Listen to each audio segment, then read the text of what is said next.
నా పేరు మిద్దె రవి. నేను నాగర్ కర్నూలు జిల్లా తిమ్మాజ్పేట్ మండల్ గొరిట గ్రామం నుంచి వచ్చిన.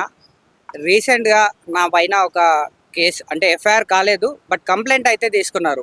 నా బాధ ఏంటంటే నేను అక్కడ ఉన్న అధికారికి ఏమని అడిగినా, సార్ మీరు నాకు కాల్ చేసిండ్రు కదా డిపార్ట్మెంట్ పరంగా, ఫస్ట్ ఆఫ్ ఆల్ నేను ఏదైతే తప్పు చేసిన అంటున్నారో, కంప్లైంట్ తీసుకున్నారో దాన్ని ప్రాపర్గా ఎంక్వైరీ చేసిండ్రా, అడిగిండ్రా అనే విషయాన్ని నేను వాళ్ళని అడగడం జరిగింది. అంటేనంటే అక్కడ ఉన్న అధికారి చెప్పడం ఏంటంటే, మేము అవన్నీ చూడలేదు, అవన్నీ మేము వినలేదు, జస్ట్ అవతలలో ఒక కంప్లైంట్ అనేది ఇచ్చిండ్రు కాబట్టి వాటి పరంగా నేను మీకు కాల్ చేస్తున్నాను అని చెప్పి వాళ్ళు చెప్పడం జరిగింది. నేనేమంటున్నాను సార్ అంటే, ఓకే ఇవాళ నేను తప్పు చేసి ఉండొచ్చు, లేదంటే చేసి ఉండకపోవచ్చు, తప్పులా వక్రీకరించవచ్చు. డిపార్ట్మెంట్కు నా రిక్వెస్ట్, ఒక సాధారణ పౌరుడిగా నా రిక్వెస్ట్ ఏంటంటే, అది ఏదైనా కూడా కేసు వచ్చినప్పుడు ప్రాపర్ ఎంక్వైరీ చేసి ఎఫ్ఐఆర్ చేయాలన్నదే నా ఆలోచన. ఎందుకంటే దాదాపుగా ఒక సాధారణ సామాన్యులు చదువుకొని అంటే 20 ఏళ్ళు కష్టపడి చదువుకున్న తర్వాత బయటికి వచ్చేది ఎందుకంటే ఏదైనా గవర్నమెంట్ జాబ్స్ చేద్దామని, లేదంటే వేరే వేరే ప్రొఫెషన్స్కి వెళ్దామని ఉంటుంది.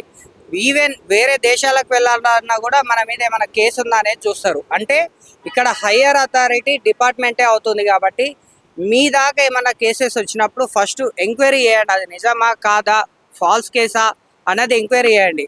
ఫైనలైజ్ ఏం చేస్తున్నారు, ఒక గ్రామ స్థాయిలో అయితే సర్పంచి ఫైనల్గా అది తప్పు అంటే తప్పు, ఒప్పు అంటే ఒప్పు, సర్పంచ్ ఏది చెప్తే అదే ఫిక్స్ అవుతున్నారు. ఇప్పుడు సర్పంచే ఒక సాధారణ పౌరునికి సపోర్ట్ చేయకపోవచ్చు. సపోర్ట్ చేయనప్పుడు సాధారణ పౌరుడు గ్రామాన్ని దాటి బయటకు వెళ్ళలేడు. ఎందుకంటే ఇప్పుడు నేను మీడియాలో మాట్లాడుతున్నా అంటే ఎంతో కొంత నాలెడ్జ్ ఉంది, ఇక్కడ దాకా రాగలుగుతున్నా. నాకన్నా దారుణమైన పరిస్థితుల్లో చాలామంది ప్రజలు ఉన్నారు, వాళ్ళు ఇక్కడ దాకా వచ్చి చెప్పలేరు. సర్పంచ్ ఏం చెప్తాడు, ఆ అబ్బాయి తప్పు చేయకపోయినా, లేదంటే ప్రజలు అక్కడ తప్పు చేయకపోయినా ఆ సర్పంచ్ కావచ్చు, మిగతా అధికారులకు అంటే పాలక వర్గానికి ఆ వ్యక్తులు నచ్చినప్పుడు ఆ అబ్బాయి తప్పు చేసినానో, ఆ వ్యక్తి తప్పు చేసినాను సింపుల్గా చెప్పేస్తారు. చెప్పేసినమ్మడే అక్కడ ఉన్న అధికారులు దాన్ని డైరెక్ట్గా కేసు చేయడం కానీ, లేదంటే దాన్ని డైరెక్ట్ కోర్టుకు పంపించడం కానీ ఇలాంటివి చేయకుండా రిక్వెస్ట్ ఏంటంటే, వితౌట్ ఎంక్వైరీ ఎఫ్ఐఆర్ చేయొద్దు అన్నదే నా రిక్వెస్ట్. గ్రామ స్థాయిలో కావచ్చు, బయట కావచ్చు, చాలామంది జీవితాలు నాశనం అవుతున్నాయి. డిపార్ట్మెంట్కు నేను మళ్ళీ హైయర్ అథారిటీకి ఒక సాధారణ పౌరుడిగా నా రిక్వెస్ట్ ఏంటంటే, ఎంక్వైరీ చేయండి సార్. ఇంకో విషయం ఏంటంటే, పొలిటీషియన్స్ మాట అసలు వినొద్దు అన్నదే ప్రాపర్ రిక్వెస్ట్. ఎందుకంటే డిపార్ట్మెంట్ కంటూ ఒక రెస్పెక్ట్ ఉంది. డిపార్ట్మెంట్ అన్నది చాలా పెద్ద గొప్ప పొజిషన్ కాబట్టి డిపార్ట్మెంటు పొలిటీషియన్స్ని ఆధీనంలోకి తీసుకోవాలి, కానీ పొలిటీషియన్స్ డిపార్ట్మెంట్ని ఆధీనంలోకి తీసుకుంటున్నారు. దీనివల్ల చాలా మందికి నష్టం జరుగుతుంది. ఓ పొలిటీషియన్ చెప్తే అవతలున్న వ్యక్తి అంటే ఒక ఎమ్మెల్యే చెప్తే సాధారణమైన వ్యక్తుల మీద కేసులు చేస్తున్న పరిస్థితి ప్రస్తుతం సమాజం ఉంది. అందుట్లా చాలామంది జీవితాలు నాశనం అవుతున్నాయి. కాబట్టి వీలైనంత వరకు ఒక మంచి దారిన వెళ్ళాలి అంటే డిపార్ట్మెంట్ వాళ్ళకు మళ్ళీ నా రిక్వెస్ట్ ఏంటంటే, నిజం అయితేనే తీసుకోండి. లేదంటే ఇప్పుడు ఉన్న సమాజంలో చాలా వరకు పోలీసులు లంచం ఇస్తే కామన్ థింగ్, లంచం ఇస్తే వదిలేస్తారు, లంచం ఇస్తే ప్రతిదీ చేసేస్తారు. అంత చులకన భావం అయిపోయింది సార్. నా రిక్వెస్ట్ మళ్ళీ ఏంటంటే, ఆ రెస్పెక్ట్ని పోగొట్టుకోకూడదు. నేను ఇవాళ నిన్న ఏదైతే నాగర్ కర్నూల్లో ఫ్లెక్సీ పట్టుకొని షర్టు తీసేసి నిరసన తెలిపే పరిస్థితి ఎందుకు వచ్చిందంటే, వితౌట్ ఎంక్వైరీ ఎట్లా ఎఫ్ఐఆర్ చేస్తారు. లాస్ట్ టైం ఒక ఎఫ్ఐఆర్ చేసిండ్రు, మళ్ళీ ఇప్పుడు ఎఫ్ఐఆర్ చేస్తున్నారు. ఇట్లా ఎవరు చెప్పినా కూడా కేసెస్ చేసుకుంటా పోతే సాధారణమైన జనాల పరిస్థితి ఏ విధంగా ఉంటుంది.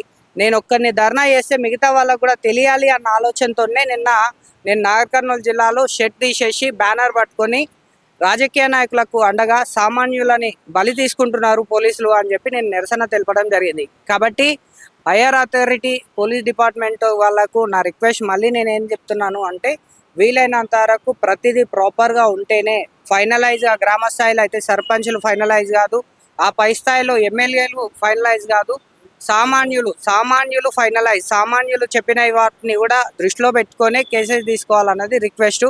వీలైనంత వరకు మీడియా వాళ్ళు ఇంకా పెద్ద ఎత్తున సపోర్ట్ ఇస్తే, నేను గ్రామ స్థాయిలో ఎన్ని సమస్యలు ఉన్నాయి, పోలీసులు చేసే కొన్ని విషయాల వల్ల ఎంతమంది జీవితాలు నాశనం అవుతున్నాయో నేను గ్రామ స్థాయిలో మీకు ప్రూవ్ చేయగలుగుతాను. ఎందుకంటే ఇవాళ ఉదయం కూడా నేను ఏదైతే నిరసన తెలిపినో, ఇవాళ ఉదయం కూడా పక్క గ్రామం నుంచే ఒక వ్యక్తి కాల్ చేసిండు, పలానా ఎమ్మెల్యే క్యాండిడేట్ జస్ట్ ఫోన్ చేసి గిట్లా కేసు పలానా వ్యక్తిది తీసుకో, అవతలున్న వ్యక్తిది వదిలే అని చెప్తే, అక్కడున్న ఎమ్మెల్యే క్యాండిడేట్ ఏ వ్యక్తి పేరు చెప్తే ఆ వ్యక్తి పైన కేసు చేసారు. అసలు మంచిది చెడేది రైట్ ఆర్ రాంగ్ అని చూడకుండా కేసెస్ చేయడం వల్ల చాలామంది జీవితాలు నాశనం అవుతున్నాయి.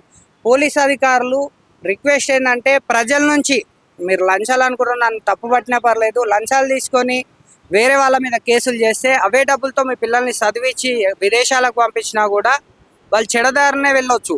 ఇవి మంచి అంటే మంచి ప్రాసెస్ అయితే కాదు. ఇతరులున్న యూత్ని కానీ ప్రజల జీవితాలను నాశనం చేసి అక్కడ మీ ఫ్యామిలీస్కి ఆ డబ్బుల్ని పంపించడం, ఆ డబ్బుతో ఏదో విలాసాలకు ఉపయోగించడం, భవిష్యత్తును మార్చుకోవాలనుకుంటే మాత్రం అది సరైన పద్ధతి కాదు.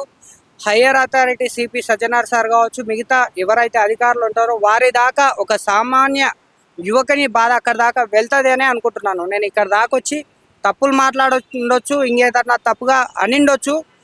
అది ఏదైనా కూడా నా గోస అంటే నా బాధ నేను చెప్పాలి కాబట్టి చెప్తున్నాను. తప్పుగా తీసుకున్నా పర్లేదు, బట్ విషయం ప్రజల్లోకి వెళ్ళాలన్న ఆలోచనతోనే నేను హైదరాబాద్ ప్రెస్ క్లబ్ కాడికి వచ్చిన. మిగతా మీడియా వాళ్ళు కూడా మా నాగర్ కర్నూలు జిల్లాకు వస్తే నేను ప్రాపర్ డీటెయిల్స్ మీకు చూపిస్తాను. ఇవాళ నేను కొన్ని కరెక్ట్ మాట్లాడకపోయినొచ్చు.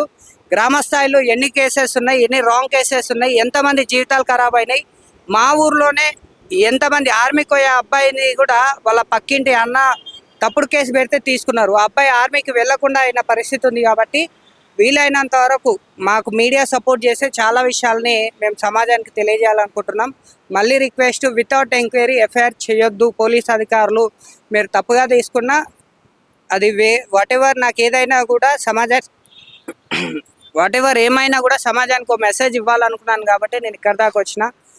పోలీస్ అధికారులు దీన్ని సానుకూలంగా తీసుకొని నేను ఏదైతే చెప్తున్నానో అది సానుకూలంగా తీసుకొని రెస్పాండ్ అవ్వాలని కోరుకుంటున్నాను.